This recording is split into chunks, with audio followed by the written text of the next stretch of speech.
Comunidad de Fe presenta Quiere y perdona sin gestos. Muy solo, Señor, mi escudo es tu ejemplo, diciendo que existe Dios en la tierra y el sol.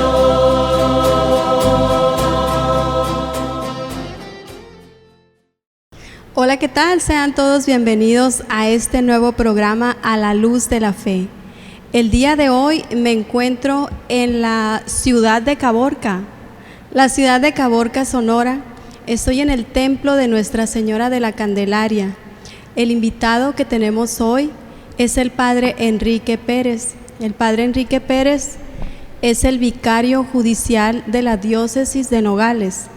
La diócesis de Nogales tiene aproximadamente 5 años que se inició. Antes Nogales pertenecía a la arquidiócesis de Hermosillo. El Padre Enrique estudió en la Universidad Pontificia la licenciatura en Derecho Canónico. Cuando regresa de la Ciudad de México, está por un tiempo en la ciudad de Nogales y después lo envían como párroco a este templo hermoso de Nuestra Señora de la Candelaria.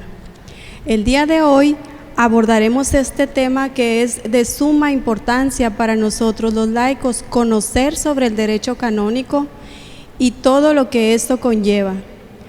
Estaremos platicando a detalle sobre algunos puntos que consideramos debemos de conocer. Le damos la bienvenida al Padre Enrique Pérez. Padre, muchísimas gracias por aceptar la invitación y aquí estamos para iniciar con este programa de A la Luz de la Fe.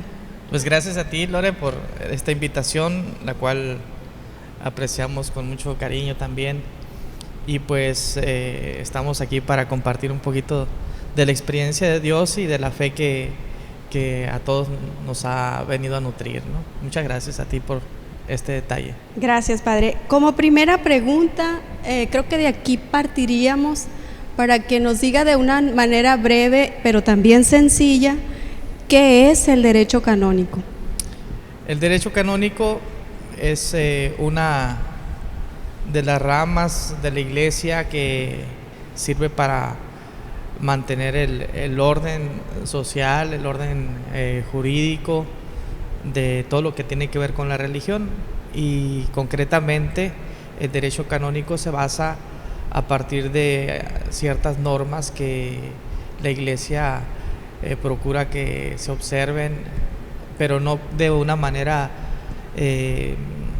podríamos decirlo así, tajante o cuadrada o cerrada, para poder entenderlo de esa forma, ¿no?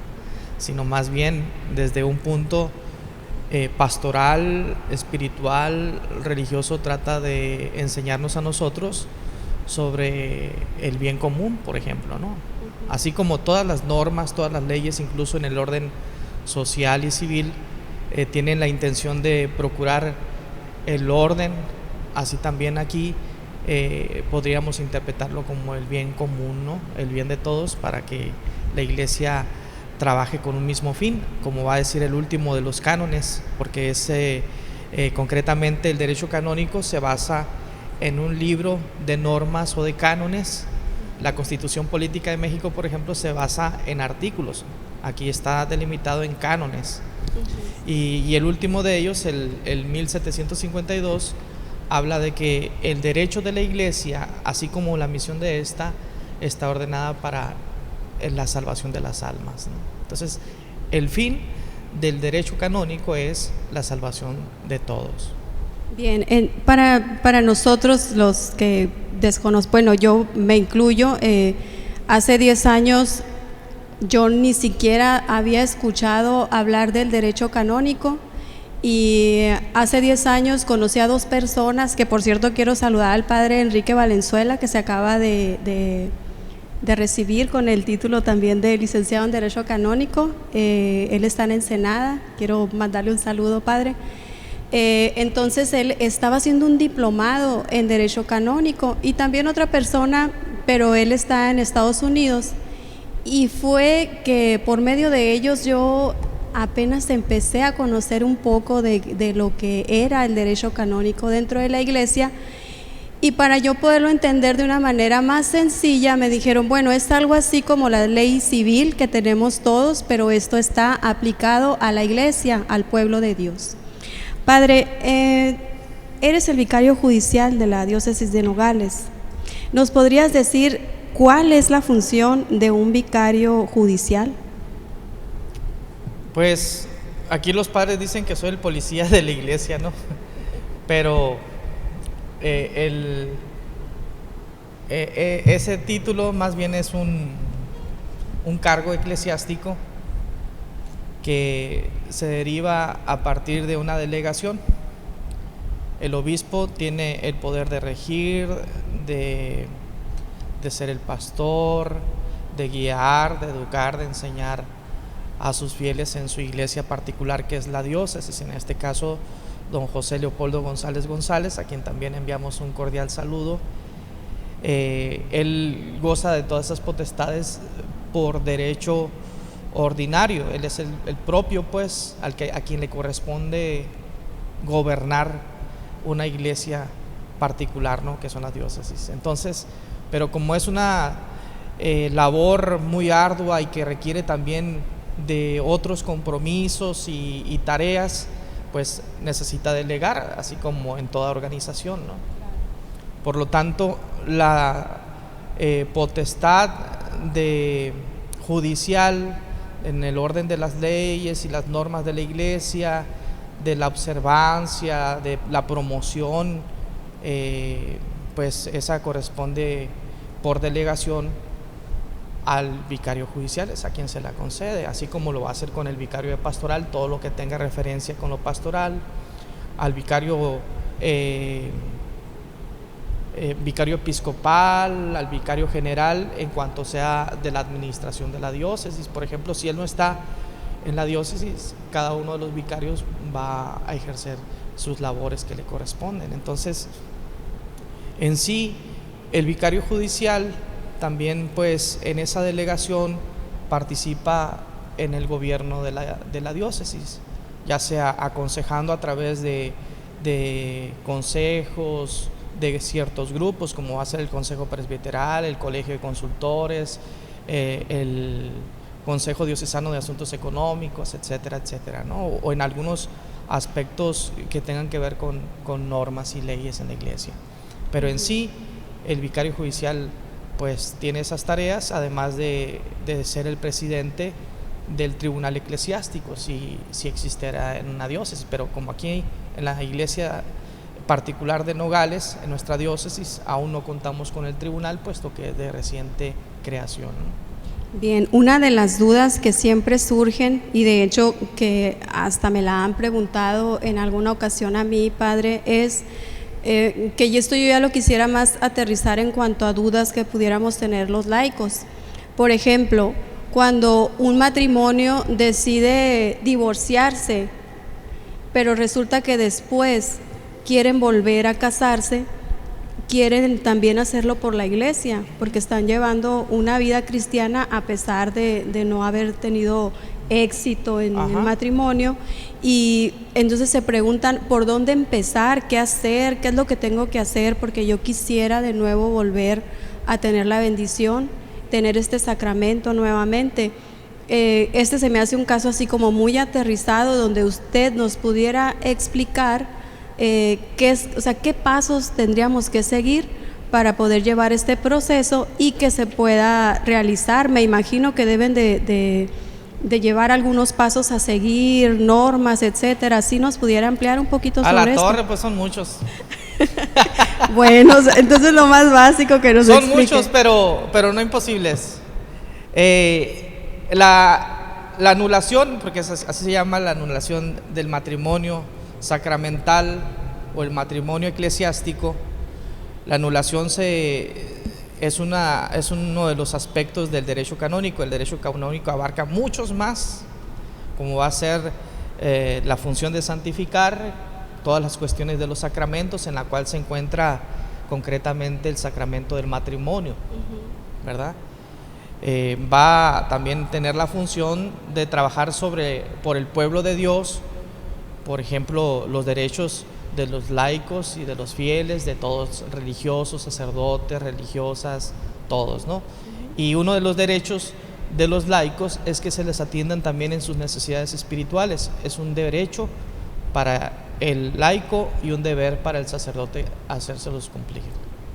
Entonces, cuando se habla de la anulación del matrimonio, pues lo primero que hay que hacer es acercarse al tribunal eclesiástico al que uno pertenece, ahí donde tienes tu territorio, a donde pertenece tu parroquia, donde tú vives, donde tienes tu domicilio. Principalmente ahí tienes que acudir. Otra de las opciones, hace unos pocos años el Papa Francisco escribió un documento que se llama Mitis. En ese documento el Papa decía que se elaboró una reforma donde decía que no solamente puedes procurar la anulación del matrimonio sacramental en tu territorio, sino que también puede ser en donde viva cualquiera de las dos partes. Por ejemplo, hay veces que se cambian de domicilio, se van a otra ciudad, a otro estado, a otro país. Allá también se puede iniciar en cualquiera de las dos partes ahora. También se puede realizar, por ejemplo, nosotros que no tenemos el tribunal eclesiástico establecido, porque si no hay tribunal establecido propiamente, pues es inválido la anulación del matrimonio. Padre, por ejemplo, en la diócesis de Nogales apenas está iniciando. Sí. Si a usted le llega un caso de una anulación, ¿qué es lo que tiene que hacer usted en todo caso? Primeramente ver eso, Okay. a ver dónde se casó, dónde vive, porque posiblemente, como nosotros no tenemos el tribunal, nosotros tenemos en stand-by esas anulaciones, ¿no? O esos procesos de anulación. Entonces, hay personas que pues ya viven en otras partes, pero vienen a solicitarlo porque por estos rumbos se casaron, ¿no? Claro.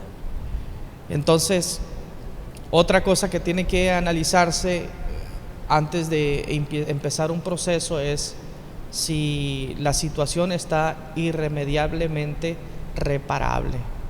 Si ya de plano no hay oportunidad de reconciliación, entonces se puede estudiar un proceso de anulación matrimonial, pero aquí cabe señalar que no todos los procesos se llevan a cabo, porque pues depende mucho de las condiciones que se dieron, las situaciones, los problemas, las dificultades, todo lo que tiene que ver con la ruptura, ¿no? Uh-huh.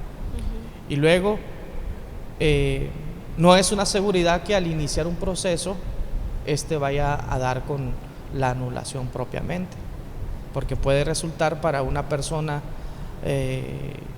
que sí pueda anularse, pero que no pueda contraer segundas nupcias.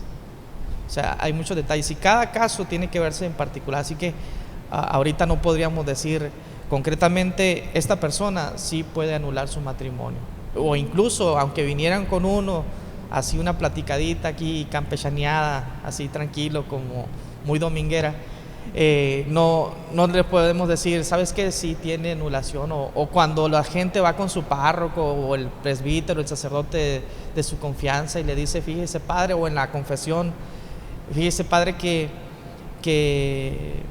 pues las cosas no están funcionando bien, o ya tenemos mucho tiempo separados y queremos anular nuestro matrimonio, las cosas se han presentado de esta forma, se dieron las situaciones agravantes de una manera que creemos que ya no podemos reparar. ¿Cree usted que puedo anular mi matrimonio? Entonces no se puede decir así, hasta que esté el proceso encaminado, entonces hasta el final es donde se sabe, ¿no? Porque lleva varias etapas, una parte introductoria, por ejemplo, donde se presenta una de las partes con el vicario judicial o con el juez del tribunal para presentar su situación, su caso. Después le dicen, oye, elabórame este esquema con estos pasos desde cuando se conocieron, cómo fue el noviazgo, cómo fue la situación donde decidieron casarse, cómo se llevó a cabo la celebración, si en el momento de la misa el consentimiento fue apropiado, si se dieron los elementos necesarios para considerar como ese vínculo estable, válido, y por lo tanto también el matrimonio. También pues se pregunta si en la fiesta, incluso la luna de miel, hasta se pide la foto de cuando están ahí ante el altar, porque muchas veces ponen en evidencia la actitud o la disposición de cualquiera de los dos. A lo mejor está triste, a lo mejor sale llorando, o quién sabe, ¿no? Entonces se piden pruebas también del momento en el que se fue presentando todo eso, y así pues se va desarrollando un proceso a base de pruebas, de testimonios, de entrevistas, y pues es todo un desarrollo muy interesante. Pero qué interesante, padre, que lo que comenta, como una imagen está como hace poco yo publiqué esa parte, que un mensaje no contestado también es un mensaje.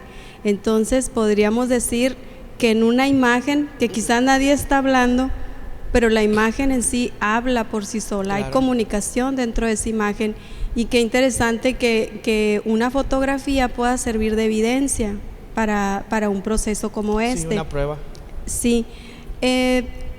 Sí, bueno, le digo, estos temas, el tema del derecho canónico es un tema que no se toma entre los laicos, el cristiano de a pie, como le quieran llamar. Es un tema que no porque no sea importante, porque lo es, considero que lo es. Pero si yo le hiciera la pregunta a usted de por qué es importante conocer el derecho canónico, aunque no tenga ninguna intención de nada, ni de anulación, ni de nada, pero simplemente por el hecho de querer saber, sería bueno o puede ser que dentro de la pastoral, en la formación, se pudiera este punto incluir como un conocimiento general. Sí, por ejemplo, en el CEFICAP ahí cabría muy bien este programa, un programa concreto del derecho canónico. Por ejemplo, este es el libro, ¿no? Código de Derecho Canónico se llama. Aquí vienen todas las normas, muchas de las normas de la Iglesia, pero no es todo. El derecho canónico estudia otras normas, como por ejemplo que están contenidas en el Concilio Vaticano II. Hay otras normas que están en el Catecismo de la Iglesia Católica. Hay otras normas litúrgicas, por ejemplo, que se sirven en los rituales, en las misas, en el culto. Hay otras normas, como lo va a hacer en el magisterio de la Iglesia, en las enseñanzas del Papa, de los obispos en sus iglesias particulares, en sus diócesis. Hay todo un paquete de normas que se llama Derecho Universal de la Iglesia Católica, y esa se estudia el derecho canónico. Entonces, pero aquí concretamente nos basamos en el Código de Derecho Canónico. El Código de Derecho Canónico nace por inquietud de una reforma. Se llama Código de 1983. ¿Eso qué quiere decir? Que hubo otros códigos anteriores. Está el Código de Derecho Canónico de 1917. Y fíjense, desde 1917 hasta el 83 se estuvo viviendo de una sola forma, de una sola estructura canónica. Recordemos, por ejemplo, que las misas eran de espaldas, eran en latín. Entonces se tuvieron que establecer algunas normas litúrgicas para hacer esos ciertos ajustes. Lo mismo pasa con otros aspectos de la Iglesia. Entonces toda la Iglesia se reforma y se da una estructura canónica más innovadora, más actualizada, que atienda las necesidades de nuestra época. ¿Por qué? Porque son tiempos muy diferentes, muy cambiantes. Y así como este es de 1983, podríamos decir, es que también está retrógrada, está muy atrasado. Pues vienen dándose actualizaciones constantemente. Los vemos, por ejemplo, que los papas nos van enseñando a través de un documento que se llama Mitis, otro documento que se va a llamar Motu Proprio. El Papa Francisco en motu proprio dio este documento. ¿Qué quiere decir motu proprio? Que son normas que se le hacen a la reforma esta misma, ¿no? Entonces va actualizando, va cambiando y se va innovando también, como todo tipo de ley, en todo sentido. También en lo civil hay innovaciones, hay reformas, también lo hay dentro de las leyes de la Iglesia Católica. Entonces, primeramente nace el Concilio Vaticano II entre 1963 y 1965, y dice el Papa Juan XXIII: pues abrámonos a un ayornamiento, abramos las puertas de la Iglesia al Espíritu de Dios para que haga nuevas todas las cosas. Entonces nace el Concilio Vaticano II y se forma un equipo, y ese mismo equipo, como ya van encaminados, les encarga que también se ocupen de la reforma del Código de Derecho Canónico. Y ellos mismos, ese mismo esquema se pasa al Código de Derecho Canónico para que siga un mismo caminar. Este va a tener las reformas pastorales, el Concilio Vaticano II. Aquí van a estar las reformas canónicas, las leyes. Y este mismo equipo, posteriormente, les encarga el Papa, ahora Pablo VI les va a encargar al nuevo equipo, al mismo equipo, que haga la reforma del Catecismo de la Iglesia Católica, que ese se promulgó en 1992 por el Papa Juan Pablo II. Ahí le tocó aplicar todo esto, ¿no? Entonces, es todo un caminar litúrgico, pastoral y canónico, en base a todo un paquete: el Código de Derecho Canónico, las normas, el Concilio Vaticano II, lo pastoral, y el Catecismo de la Iglesia Católica, lo doctrinal o lo teológico. Entonces es todo un paquete que nos sirve a nosotros para darle un conocimiento. Y entonces el Código de Derecho Canónico pues tiene muchas ramas, y yo quisiera puntualizar para todos los laicos un capítulo que está en el Código de Derecho Canónico que se llama Pueblo de Dios, donde están contenidas todas las normas que les pueden servir a todos ustedes los fieles, especialmente a los laicos, para que conozcan sus derechos dentro de la Iglesia. Y también pues hay deberes, aunque aquí no dice deberes porque esa es una palabra muy suavecita, dice obligaciones. Los laicos también tienen obligaciones. ¿Y quién es un fiel laico o un fiel en la Iglesia? También los fieles, los sacerdotes somos fieles, todo bautizado, por tanto adquirimos derechos y obligaciones y participamos de las inquietudes de la Iglesia, ¿no? Y de una misma misión, como decíamos al principio, que es la salvación de las almas. Fíjese, se está adelantando mucho en programas pasados hemos estado abordando este tema del Concilio Vaticano II y cómo es que después del Concilio Vaticano, precisamente como dijo usted, las puertas de la Iglesia se abrieron y las celebraciones ya fueron diferentes. Fue un parteaguas dentro de la Iglesia para nosotros. Son temas que también de alguna manera los queremos abordar en los próximos programas, porque todo lo que son los documentos de la Iglesia, encíclicas y demás, todo eso que tenemos, es muy bueno que los laicos conozcamos sobre toda esta riqueza, y porque aparte es nuestra obligación. Un cristiano que se compromete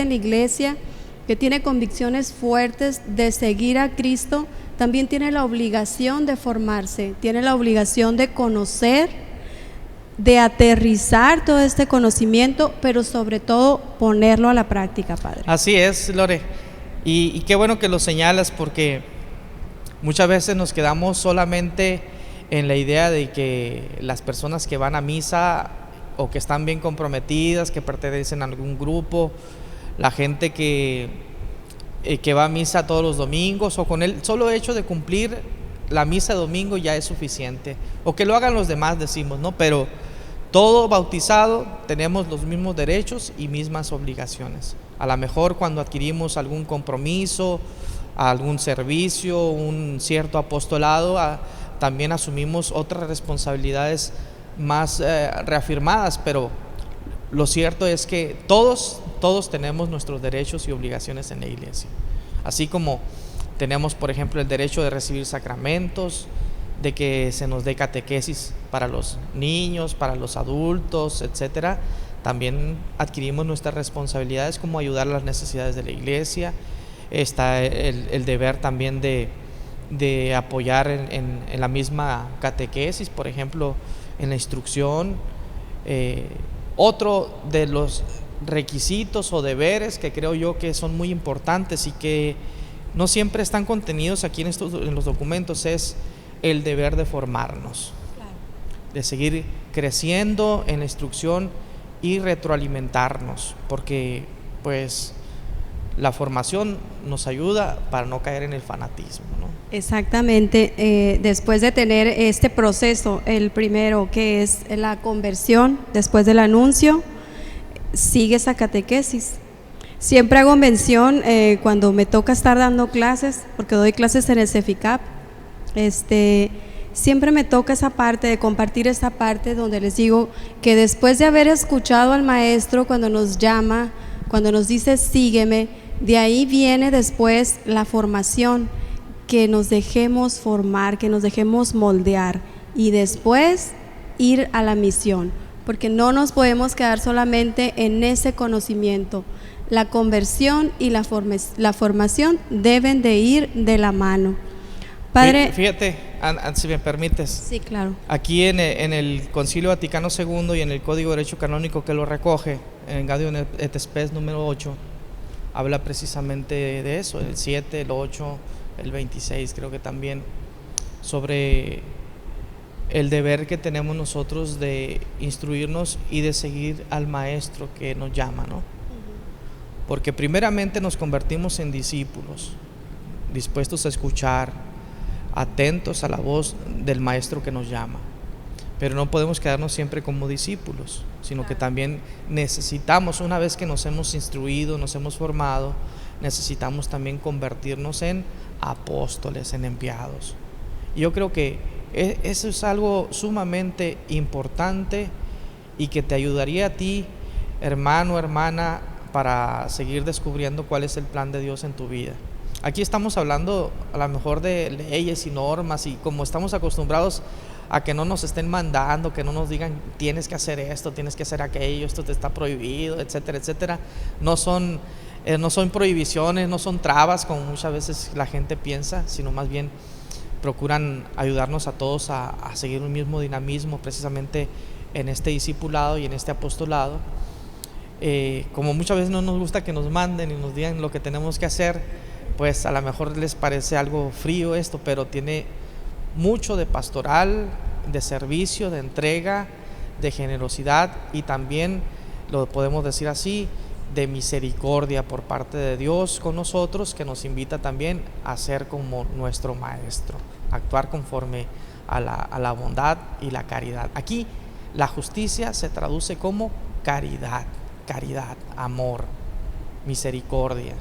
Y pues entendiéndolo así, creo que podríamos todavía seguirle exprimiendo un gran contenido para nuestro crecimiento espiritual y también nuestro apostolado. Ahí llega una cita que a mí me encanta, de hecho, donde dice, usted me va a recordar cuál es porque yo no me acuerdo, pero sí lo que dice, que conoceréis la verdad y la verdad nos hará libres, pero habla de una libertad en Dios, porque a veces se confunde.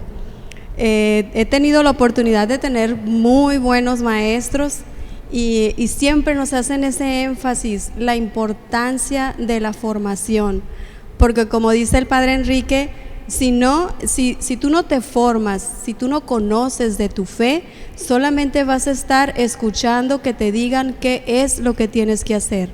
Pero una vez que tú tienes una formación y estás seguro de lo que tú crees y lo que tú haces, esto te lleva a una libertad, a una plenitud, por medio del conocimiento, que es la verdad. Y siempre digo la verdad con B mayúscula, que es la verdad que viene de Cristo.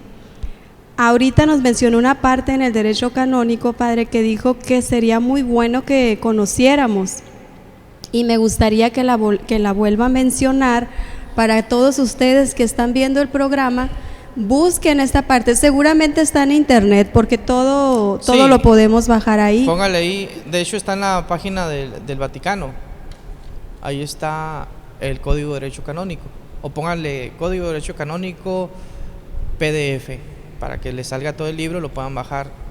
Y en el libro segundo, que se llama el libro del pueblo de Dios, ahí viene contenido los derechos de todos los fieles cristianos. Decimos, un fiel cristiano somos todos los bautizados. Mientras no seas bautizado, pues lamentablemente no puedes ser considerado, porque se trata de leyes. Sigue siendo hijo de Dios y todo lo que quieras, seguidor de Cristo, del Padre, animado por el Espíritu Santo, pero el título de cristiano se adquiere gracias al bautismo y también como miembro de la iglesia, ¿sí?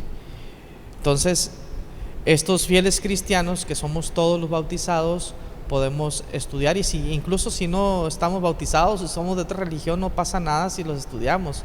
No es un libro prohibido, ni un libro oculto, ni nada, al contrario, lo venden en las librerías, ahí lo puedes adquirir. También en internet, ahí está muy accesible. Entonces, este libro, El Pueblo de Dios, te puede ayudar a ti para que conozcas un poco más sobre la iglesia, sobre tu vivencia como discípulo, como servidor, como apóstol, como catecúmeno, etcétera, etcétera. Y hay un libro sobre esto, no es el único libro, hay comentarios, hay diccionarios, hay estudios muy amplios sobre cada apartado del Código de Derecho Canónico, así como de todos los temas que busques sobre la iglesia. Y hay uno muy especial, muy importante, del autor Álvaro del Portillo, que se llama Fieles Cristianos, los derechos de los laicos, los derechos de los laicos, de los fieles cristianos laicos. Ahí se aborda de una manera más amplia el desarrollo de estos cánones. Ahí se estudian, se interpretan y nos ayudan a nosotros a comprender con claridad y una definición más nítida sobre estos aspectos que estamos abordando, ¿no? Bien, padre, pues este tema, aparte de interesante, es muy extenso. Nos podríamos llevar 3 o 4 programas hablando de... Sí, ojalá se presente la oportunidad. Sí, pues queda invitado, padre, a un programa nuevamente. Yo quiero agradecerle la disposición, disponibilidad de decir que sí, a pesar de ser diócesis hermanas, vecinas, que se dé el tiempo para compartir su conocimiento y su experiencia. Pues yo le doy las gracias, padre, de nuevo por estar en el programa. Pues yo te agradezco también a ti que te hayas dado esta oportunidad también de venir a visitarnos desde tan lejos, desde las lejanías de otro desierto, ¿no? Desierto de Hermosillo al desierto de aquí de Sonora, ¿no? El desierto de Altar. Y pues aquí en Caborca estamos con las puertas abiertas para cuando desees, ¿no? Venir. Pues ahorita lamentablemente nos encontramos en unas condiciones muy tristes, ¿no? Y también muy comprometedoras y con grandes inquietudes, como lo es con el coronavirus, ¿no? El COVID-19, pues que nos limita en muchas cosas, pero también nos ha estado sirviendo como un espacio para reintegrarnos, para autoconocernos y también compartirnos, como lo es hoy a través de las redes sociales, ¿no? A propósito, el padre Enrique todos los días aquí en su parroquia transmite la celebración eucarística a las 5 de la tarde, tiempo de Hermosillo, 5 de la tarde. Los invito para que transmitan diariamente la celebración eucarística con el padre Enrique Pérez. Sí, tenemos 2 plataformas, ¿no? A través de Facebook, Candelaria Caborca, y también por YouTube los invitamos a que se suscriban en Candelaria Caborca en vivo, Candelaria Caborca en Facebook, Candelaria Caborca en YouTube. Ahí los esperamos. Pues muchísimas gracias por su atención. Nos vemos en el siguiente programa con un tema bastante interesante que seguramente vas a estar aquí. Gracias, padre. Muchas gracias, y quisiera terminar con grato saludo también para todos los padres de la Arquidiócesis de Hermosillo, así como de nuestra diócesis de Nogales y en todos los rincones del mundo, ¿no? A donde llegue esta transmisión, y especialmente con una intención más profunda a todos nuestros hermanos y hermanas que nos siguen a través de esta transmisión, a todos los fieles cristianos. Nos vemos en un programa más de A la Luz de la Fe. Gracias. Señor, prometo mañana. Esta fue una producción de Comunidad de Fe.